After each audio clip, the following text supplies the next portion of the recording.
আজকের এই 2025 সালের শেষের দিকে এসে আমাদেরকে আমাদের উসমান হাদি ভাই যুব সমাজদেরকে দেখিয়ে দিয়ে গেছেন,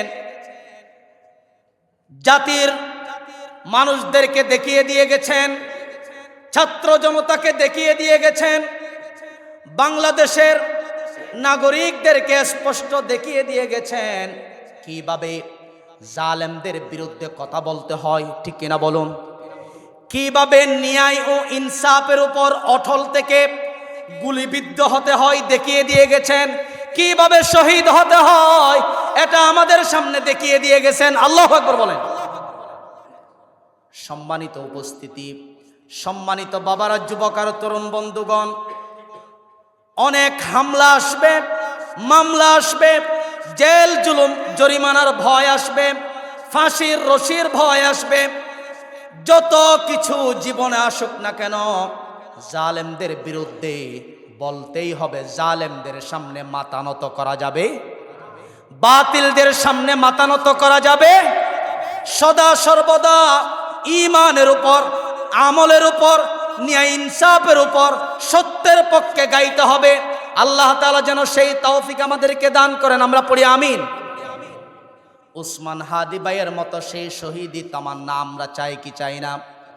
আমাকে শহীদ কর সেই মিছিলে। ঠিক কিনা বলুন? আল্লাহর কাছে আমরা দোয়া করব, উসমান হাদি ভাই যেই পথে গেছেন, হকের পক্ষে, ইনসাফের পক্ষে, আমরাও যেন সেই পথে শহীদ হতে পারি। আল্লাহ যেন আমাদেরকেও কবুল করেন। আমরা পড়ি আমিন। সম্মানিত উপস্থিতি, এভাবে করে ঈমানের উপর, ইসলামের উপর, হকের উপর অবিচল থাকতে হবে। সাহাবায়ে কেরামরা অবিচল ছিলেন, তাদের থেকে শিক্ষা নিতে হবে। সাহাবায়ে কেরামরা কিভাবে ঈমানের উপর অবিচল ছিলেন? আন আব্দুল্লাহ ইবনে উমর রাদিয়াল্লাহু আনহুমা, তিনি বর্ণনা করছেন, আল ঈমানু ফি কুলুবিহিম আ'যামু মিনাল জিবাল। পাহাড় যেভাবে দৃঢ় আছে, অটল আছে, পাহাড়ের চেয়েও খুবই দৃঢ় ছিল, মজবুত ছিল সাহাবায়ে কেরামদের ঈমান। আল্লাহু আকবার বলেন। দুনিয়ার লোভ লালসা তাদেরকে কিনতে পারে নাই, দুনিয়ার লোভ লালসা, জীবনের ভয় তাদেরকে ঈমান থেকে হটাতে পারে নাই। আমাদের দেশে অনেক মৌলবী আছে, অনেক মুনাফিক মার্কা মানুষ আছে, যাদেরকে কোটি টাকার সম্পদের লোভ দেখালে তারা মুনাফিক, দালালের বিরুদ্ধে, ভারতীয় দালালদের বিরুদ্ধে, পশ্চিমাদের দালালদের বিরুদ্ধে কথা বলে গুণগান গায়। আছে না নাই? ঈমানের উপর, নেক আমলের উপর, সত্যের উপর অবিচল থাকি, তাহলে দুনিয়া থেকে আমাদের বিদায় হবে রাজকীয় বিদায়। যেমনটি হয়েছিল গতকাল আমাদের শরীফ উসমান হাদি ভাই, তিনি ন্যায় ও ইনসাফের উপর অটল ছিলেন, ফ্যাসিস্ট বিরোধী ছিলেন, যার কারণে তাকে গুলিবদ্ধ হতে হয়েছে, হামলার সম্মুখীন হতে হয়েছে। কিন্তু জালেম বিরোধী কথা, ফ্যাসিস্ট বিরোধী কথা তাকে কেউ বন্ধ করতে পারে নাই। ঠিক কিনা বলুন? তো আপনারা অবশ্যই দেখবেন শহীদ শরীফ উসমান হাদি ভাইয়ের দুনিয়া থেকে বিদায় নেওয়াটা কিভাবে রাজকীয় বিদায় হতে পারে। মূলত এই রাজকীয় বিদায়, এই শহীদি মর্তবা আসে কার পক্ষ থেকে? আল্লাহর পক্ষ থেকে। সম্মানিত উপস্থিতি, সম্মানিত প্রাণ প্রিয় বাবারা, যুবক আর তরুণ বন্ধুগণ, ঈমানের উপর থাকতে হবে, আমলের উপর অবিচল থাকতে হবে, সত্যের পক্ষে গাইতে হবে মৃত্যু পর্যন্ত, ন্যায় ও ইনসাফের উপর থাকতে হবে মৃত্যু পর্যন্ত। দুনিয়া এবং আখেরাত আমার জন্য সম্মানের করে দিবেন যিনি। আওয়াজ দিয়ে বলেন তিনি কে? দিল্লির কুতুব মিনারের নিকটস্থ হযরত কুতুবউদ্দিন বখতিয়ার কাকি রহমাতুল্লাহি আলাইহির মাজার রয়েছেন। এই কুতুবউদ্দিন বখতিয়ার কাকি রহমাতুল্লাহি আলাইহি তিনি একজন বাদশাহ হওয়ার পরেও, এত ব্যস্ততা হওয়ার পরেও তিনি সারাটি জীবন ছিলেন সত্যের পক্ষে, সারাটি জীবন ছিলেন জালেমদের বিরুদ্ধে, ফ্যাসিস্টদের বিরুদ্ধে, হকের পক্ষে। তিনি মারা গেলেন।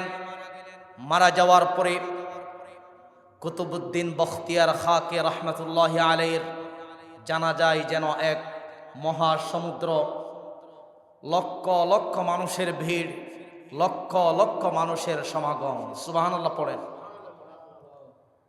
যেমনিভাবে আমাদের দেশে হয়েছিল, আল্লামা মুফতি আজিজুল হক রহমতুল্লাহ আলাই, আল্লামা মুফতি ফজলুল হক আমিনী রহমতুল্লাহ আলাই, তারা সারাটি জীবন হকের পক্ষে ছিলেন, বাতিলের বিরুদ্ধে ছিলেন, জালেম ফ্যাসিস্টদের বিরুদ্ধে ছিলেন। জীবনকে সাজিয়েছেন জালেমের বিরুদ্ধে, বাতিলের বিরুদ্ধে এক চুল পরিমাণও মাথা নত করেন নাই। আল্লাহু আকবার বলেন। সিলেটের নুরউদ্দিন গৌহরপুরী রহমতুল্লাহ আলাই জীবনে এক মুহূর্তেও জালেমের সামনে মাথা নত করেন নাই। এই জন্য তাদের বিদায় হয়েছে রাজকীয় বিদায়।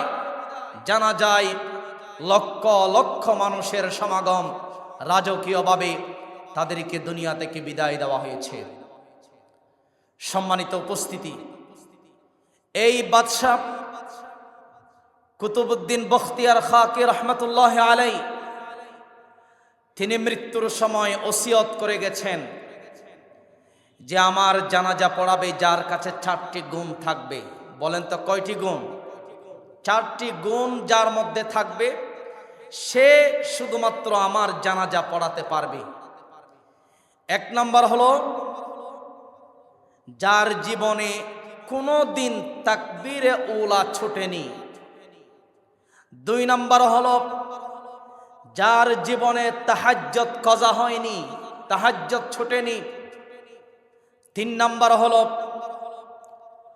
যিনি জীবনে কোনোদিন আসরের পূর্বে যে 4 রাকাত সুন্নত আছে ওই আসরের সুন্নত মিস হয়নি।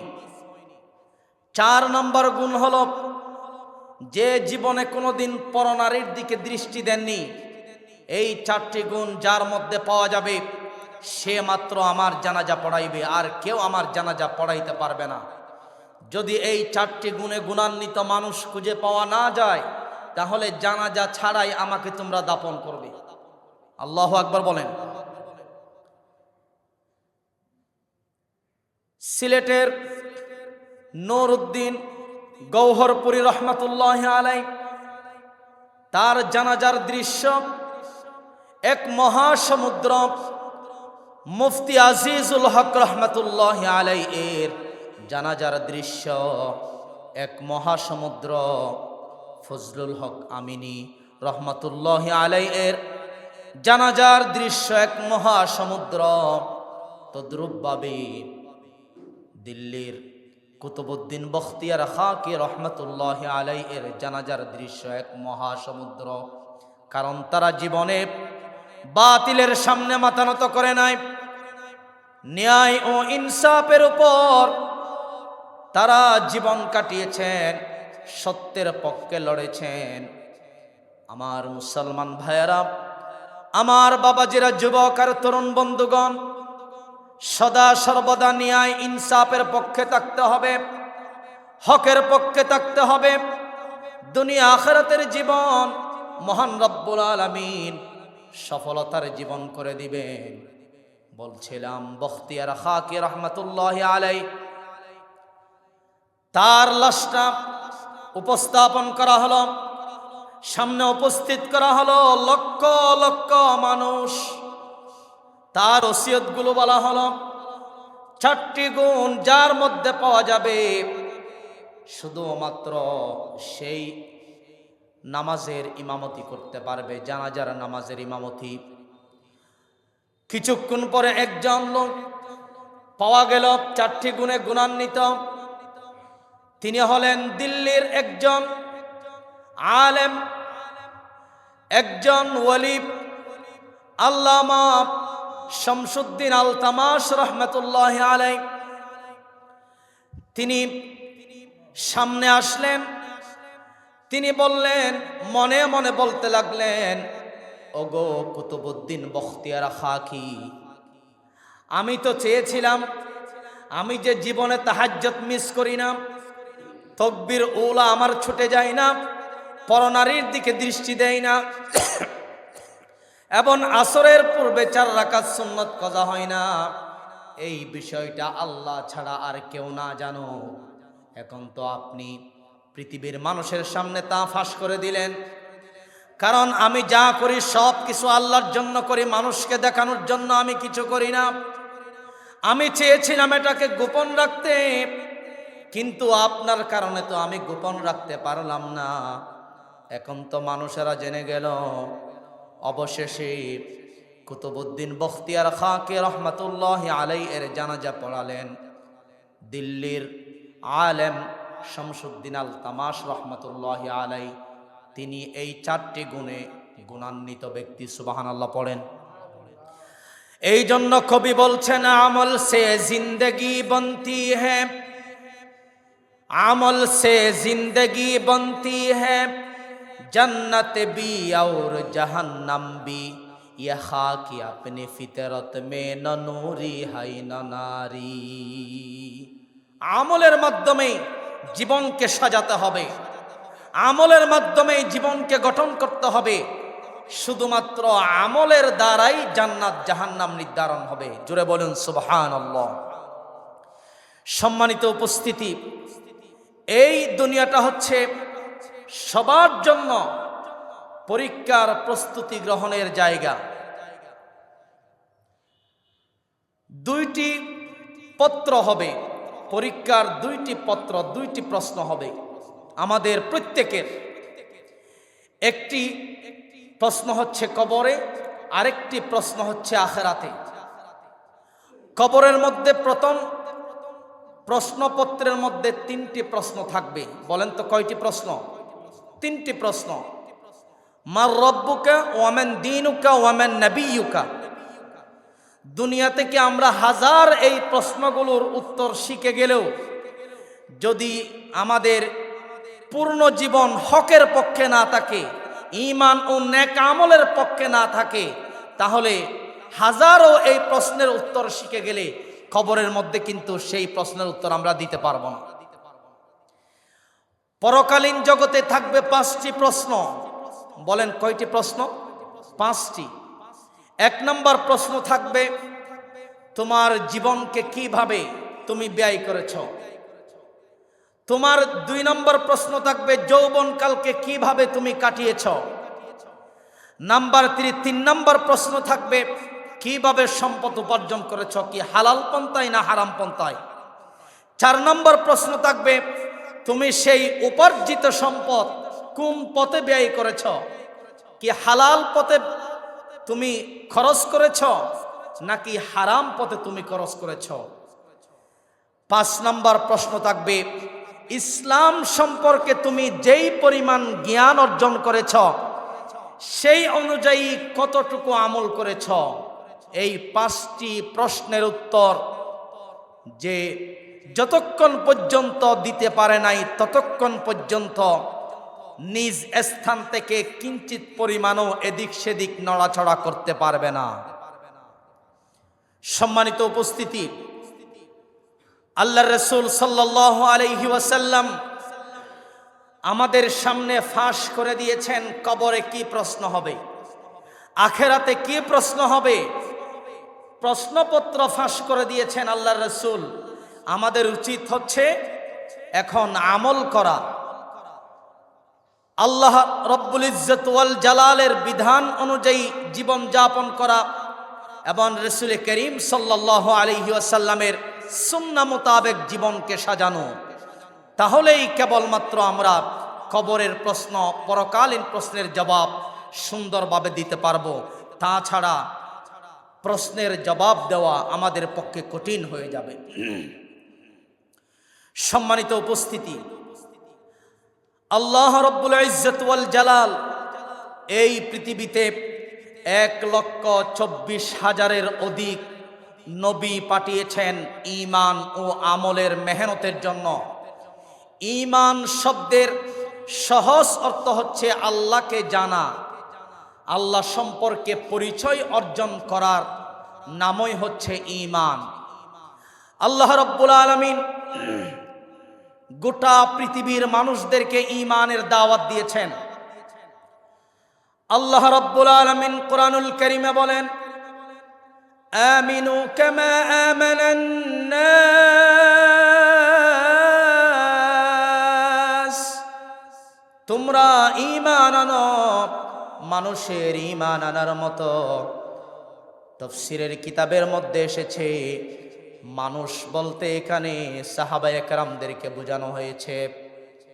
সাহাবায়ে কেরামরা যেভাবে ঈমান এনেছিলেন, সাহাবায়ে কেরামগণ যেভাবে ঈমানের উপর অটল থেকেছিলেন, তোমাদেরকেও সেভাবে ঈমান আনতে হবে, তোমাদেরকেও সেইভাবে ঈমানের উপর অবিচল থাকতে হবে। সাহাবায়ে কেরামদের ঈমান এত পরিমাণ মজবুত ছিল, তারা কোনোদিন দুনিয়ার লোভ লালসায় বেচা বিক্রি হয়নি। জীবনের ভয় তাদেরকে ঈমান থেকে, আমল থেকে এক চুল পরিমাণও হটাতে পারেনি। যেমন আমি যদি একজন সাহাবীর কথা আপনাদের সামনে বলতে চাই, সাইয়্যিদুনা ওমর ফারুক রাদিয়াল্লাহু তাআলা আনহু রোমানদের বিরুদ্ধে যুদ্ধ করার জন্য একদল মুজাহিদ বাহিনী প্রেরণ করলেন। আর রোম সম্রাট যিনি আছেন, তিনি সর্বদা মুসলমানদের ঈমান এত মজবুত, মুসলমানদের বীরত্বের কথা শুনে রীতিমতো অবাক হয়ে যেতেন। এজন্য রোম সম্রাট তার সেনাদেরকে বলেছিলেন, তোমরা কোন মুসলমানকে বন্দী করে জীবিত অবস্থায় আমার নিকট প্রেরণ করবে। রোমান সেনারা আব্দুল্লাহ রাদিয়াল্লাহু তাআলা আনহুকে সহ কয়েকজন মুসলমান সেনাদেরকে বন্দী করলেন। বন্দী করে রোম সম্রাটের নিকট জীবিত অবস্থায় পাঠালেন। রোম সম্রাট সাইয়্যিদুনা আব্দুল্লাহ রাদিয়াল্লাহু তাআলা আনহুকে বলেছিলেন, ওগো আব্দুল্লাহ, তুমি খ্রিস্টান ধর্ম গ্রহণ করো, ঈমান ছেড়ে দাও, আমল ছেড়ে দাও। তুমি যদি আমাদের ধর্মের মধ্যে চলে আসো, তুমি যদি আমাদের খ্রিস্টান ধর্মের গুণাগুণ গাও, তাহলে তোমাকে অর্ধ রাজত্বের মালিক বানিয়ে দেওয়া হবে এবং আমার মেয়ের সাথে তোমার বিবাহ বন্ধনে আবদ্ধ করে দেওয়া হবে। আব্দুল্লাহ রাদিয়াল্লাহু তাআলা আনহুর ঈমান এত মজবুত ছিলেন, তিনি জোরালো কণ্ঠে বলেছিলেন, ইয়া কালবার রুম, হে রোমের কুকুর। বাদশাকে বলেছিলেন, হে রোমের কুকুর, আমি আব্দুল্লাহ রাদিয়াল্লাহু তাআলা আনহুকে অর্ধ জাহানের বাদশা নয়, আমাকে যদি গোটা বিশ্বের, গোটা পৃথিবীর বাদশাও বানিয়ে দেওয়া হয়, এরপরেও আমি মুহাম্মদ সাল্লাল্লাহু আলাইহি ওয়াসাল্লামের উপর তার সাথে হাত রেখে যেই ঈমান গ্রহণ করেছি, যেই আমল আমি গ্রহণ করেছি, সেই ঈমান আর আমল আমি ত্যাগ করতে রাজি নই। সুবহানাল্লাহ, জোরে বলেন। এবার রোমের সম্রাট বলেছিলেন, তাহলে তোমাকে হত্যা করা হবে, তোমাকে শুলিতে ছড়ানো হবে, ফাঁসির কাস্টে ছড়ানো হবে। এরপরেও তিনি অস্বীকার করলেন। তিনি বললেন, আমাকে ফাঁসির রশিতে ঝুলাইলেও, আমাকে গুলি করা হলেও, এরপরেও আমি ঈমান ছাড়তে রাজি নয়, আমল ছাড়তে রাজি নয়, ন্যায় ও ইনসাফ ছাড়তে রাজি নয়, হকের কথা আমি ছাড়তে রাজি নই। আল্লাহু আকবার, জোরে বলেন। আব্দুল্লাহ রাদিয়াল্লাহু তাআলা আনহু বললেন,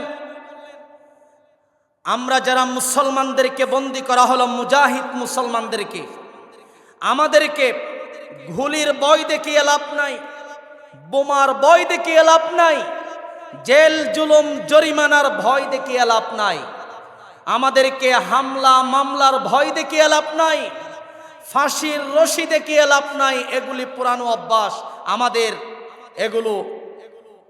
এগুলির সামনে সম্মুখীন হওয়ার সেই সাহস আমাদের আছে। আল্লাহু আকবার বলেন। ভয় পায় না।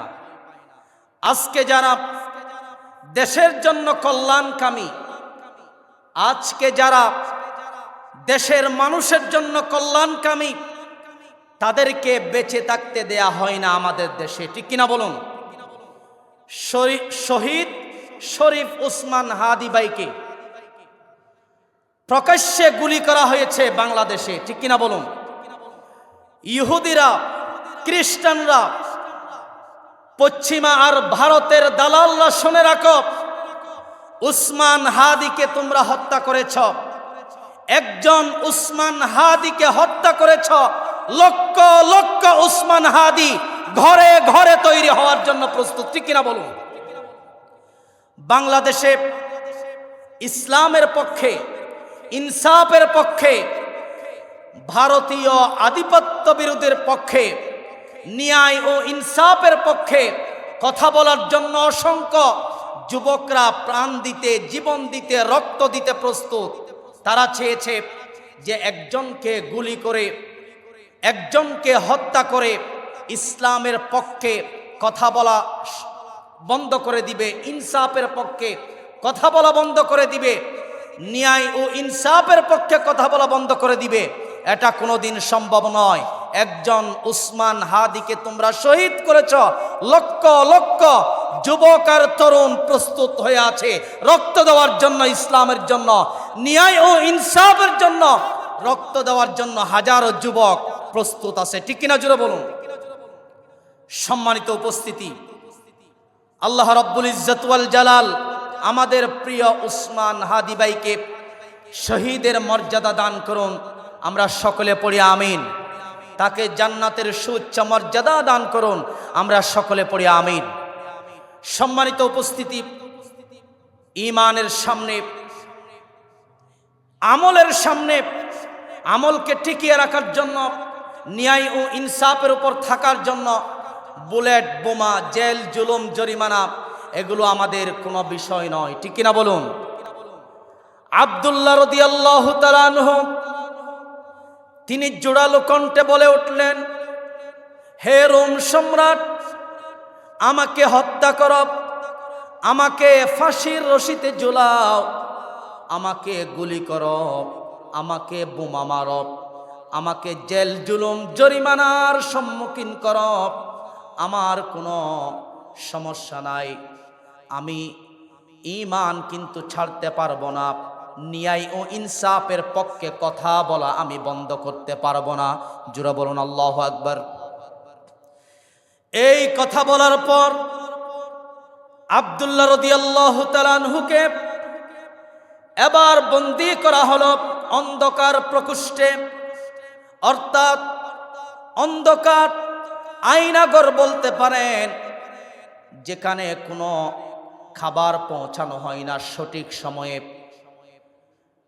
কোনো আলো সেখানে পৌঁছায় না। অন্ধকার প্রকোষ্ঠের মধ্যে মুসলমান সেনাদেরকে বন্দী করে রাখা হলো। তারা না খেয়ে কঙ্কালের মতো হয়ে গেল। কিছুদিন যাওয়ার পর রোম সম্রাট মুসলমান সেনাদের নিকট পাঠালেন কিছু শূকরের মাংস আর মদ। এগুলো যখন পাঠালেন তখন তারা লক্ষ্য করলেন আব্দুল্লাহ রাদিয়াল্লাহু তাআলা আনহু নামাজের মধ্যে দাঁড়িয়ে আছেন। সুবহানাল্লাহ পড়েন। নামাজ শেষ করলেন। মুসলমান যাদেরকে বন্দী করলেন তারা থাকিয়া আছে। কিছু পচা খাবার তাদের সামনেও রাখা হলো, শূকরের মাংস এবং মদ। আব্দুল্লাহ রাদিয়াল্লাহু তাআলা আনহু তিনি জোরালো কণ্ঠে বলে উঠলেন, এই নাপাক খাবারগুলো তোমরা নিয়ে যাও, খাবার না দিলেও কোনো সমস্যা নাই, খাবার না খেয়ে যদি কঙ্কালও হয়ে যায়, খাবারের কষ্টে ধুকে ধুকে যদি এই অন্ধকার জেলখানায় জীবনটা চলে যায়, এরপরেও ঈমান আমল মুহূর্তের এক সেকেন্ডের জন্য ছাড়তে রাজি নয়। আল্লাহু আকবার জুড়ে বলেন।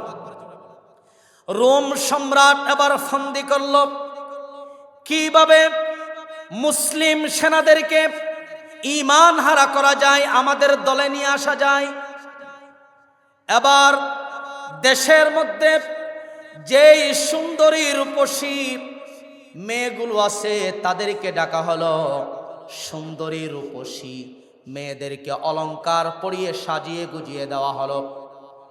অলংকার পরিয়ে সাজিয়ে গুজিয়ে দেওয়ার পর আব্দুল্লাহ রাদিয়াল্লাহু তাআলা আনহুর সামনে তাদেরকে পাঠালেন।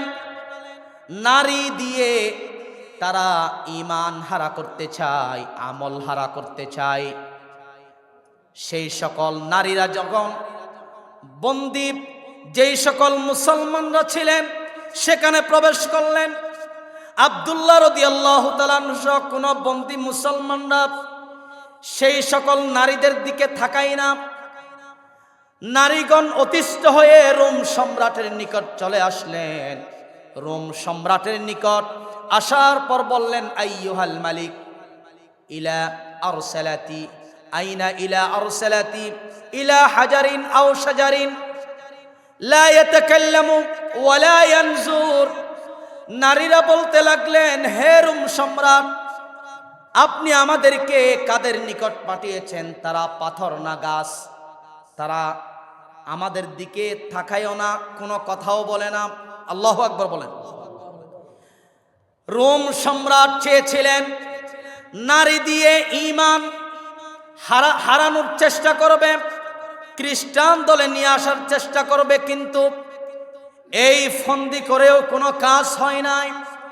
এবার রোম সম্রাট নির্দেশ দিলেন, তার সেনাদেরকে নির্দেশ দিলেন, বিশাল কড়াইয়ার মধ্যে তেল নেওয়া হোক, তেলগুলো গরম করা হবে।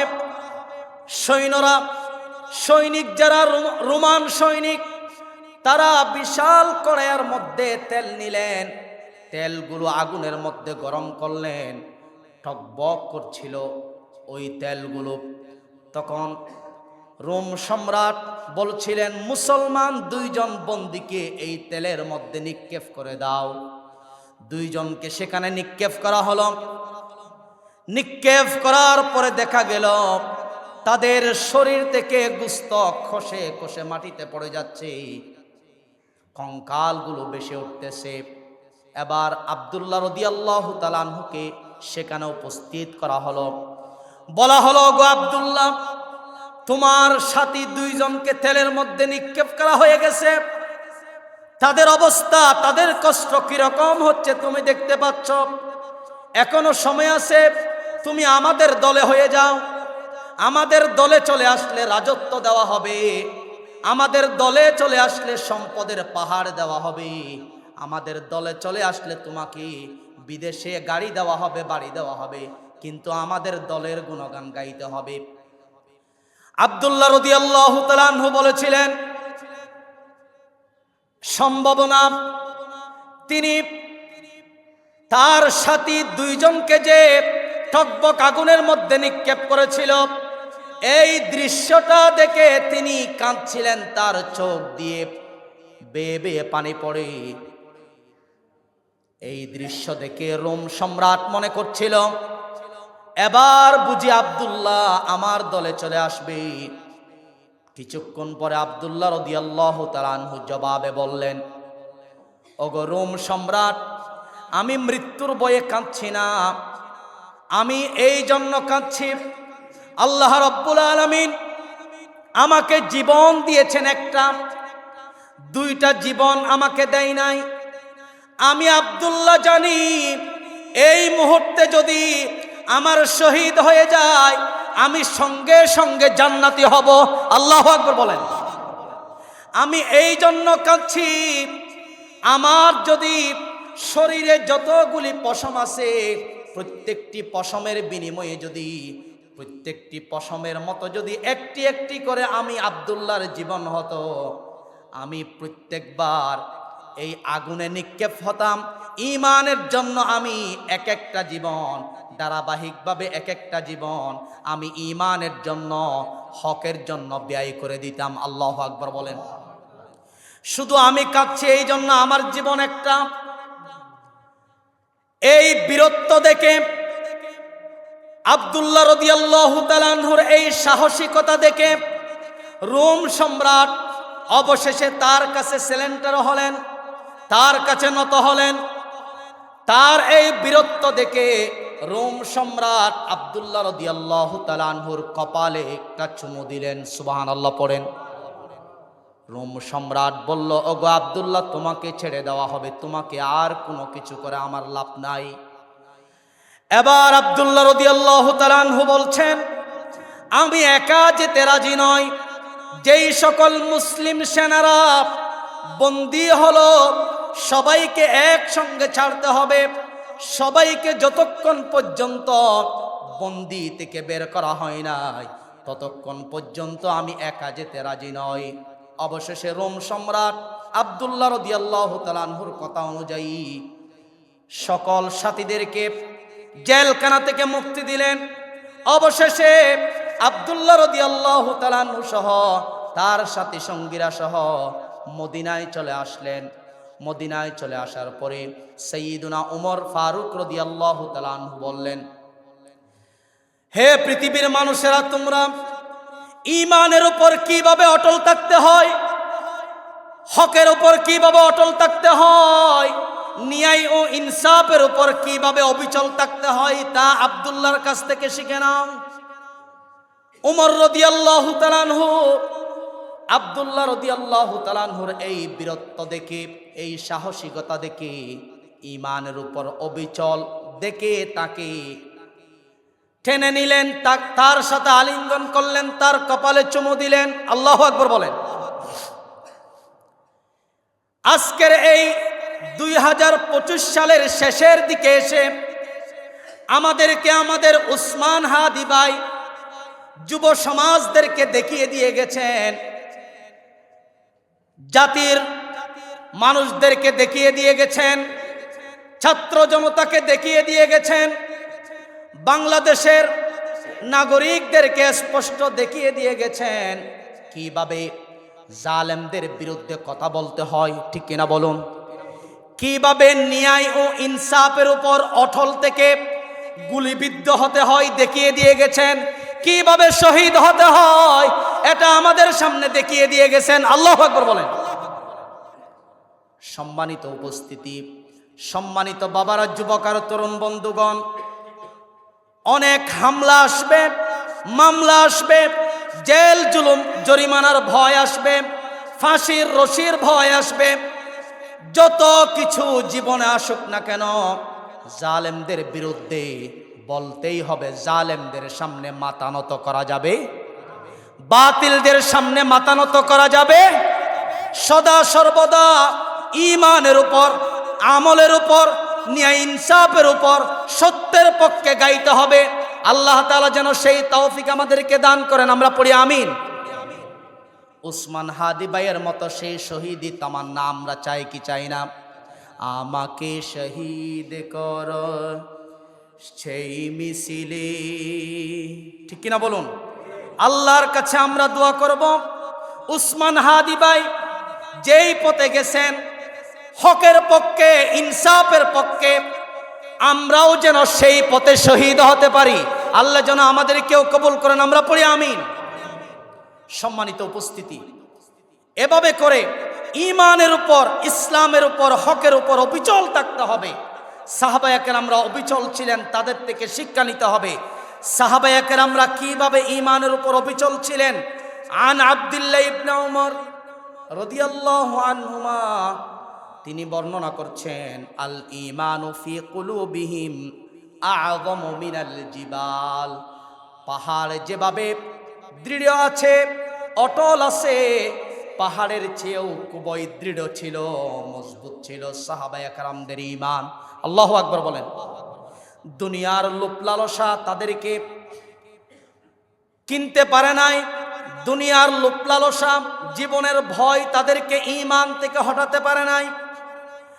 আমাদের দেশে অনেক মৌলবী আছে, অনেক মুনাফিক মার্কা মানুষ আছে, যাদেরকে কোটি টাকার সম্পদের লোভ দেখালে তারা মুনাফিক দালালের বিরুদ্ধে, ভারতীয় দালালদের বিরুদ্ধে, পশ্চিমাদের দালালদের বিরুদ্ধে কথা বলে গুণগান গায়, আছে না নাই? স্বৈরচার ফ্যাসিস্টদের পক্ষে হয়ে কথা বলে। যদি বলা হয় তোমাকে বিদেশে গাড়ি দেওয়া হবে, বাড়ি দেওয়া হবে, 1 কোটি টাকা তোমাকে বকশিশ করা হবে, তুমি আমাদের দলে চলে আসো, আমাদের পক্ষে গুণগান গাও, এরকম কিছু মুসলমান মার্কা মুনাফিক আছে না নাই? তাদের থেকে সাবধান হতে হবে। খবরদার। অনেকেই অনেক লালসা দেখাবে, অনেকেই অনেক লোভ দেখাবে, কিন্তু সেই লোভে পা দেওয়া যাবে না। যদি দেন তাহলে ঈমানও হারাবেন, আমলও হারাবেন, দুনিয়াও হারাবেন, পরকালও হারাবেন, কোনো লাভ হবে না আপনার জন্য। রাসূলের একজন সাহাবী, তার ঈমান কেমন ছিল দেখেন, সংক্ষেপে বলছি। তার নাম হলো সাদ ইবনে আবি ওয়াক্কাস রাদিয়াল্লাহু তাআলা। তিনি ইসলাম গ্রহণ করার পূর্বে তিনি তার মায়ের সেবা করতেন, মা দরদি ছিলেন, মা ভক্ত ছিলেন, মায়ের প্রচুর সম্মান করতেন, মাকে বেশি পরিমাণে ভালোবাসতেন, মায়ের সেবা যত্ন করতেন। ইসলাম গ্রহণ করার পরে তার মা বলল, ওগো সাদ ইবনে আবি ওয়াক্কাস, তুমি কেন দ্বীনে ইসলাম গ্রহণ করেছ? তুমি দ্বীনে ইসলাম ছেড়ে দাও।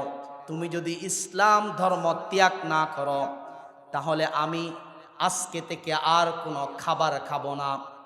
আর যদি আমি খাবার না খেয়ে মারা যাই, সমাজের লোকেরা তোমার ব্যাপারে বদনাম রটাবে যে সাদ ইবনে আবি ওয়াক্কাস মাকে সেবা যত্ন না করে, মাকে খাবার না দিয়ে তার মা মৃত্যুবরণ করেছে।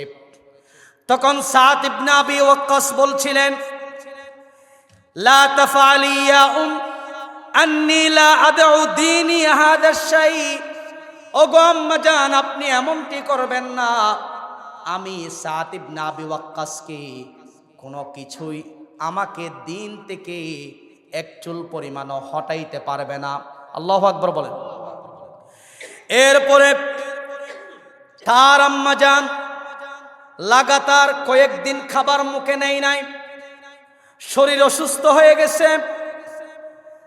এরপরে সাদ ইবনে আবি ওয়াক্কাস বলছিলেন, ইয়া উম্মু তা'লামিনা ওয়াল্লাহ, ইয়া উম্মু লাউ কানাত লাকি মিআতু নাফস ফাখরাজাত নাফসান নাফসা মা তারাকতু হাদা শাই।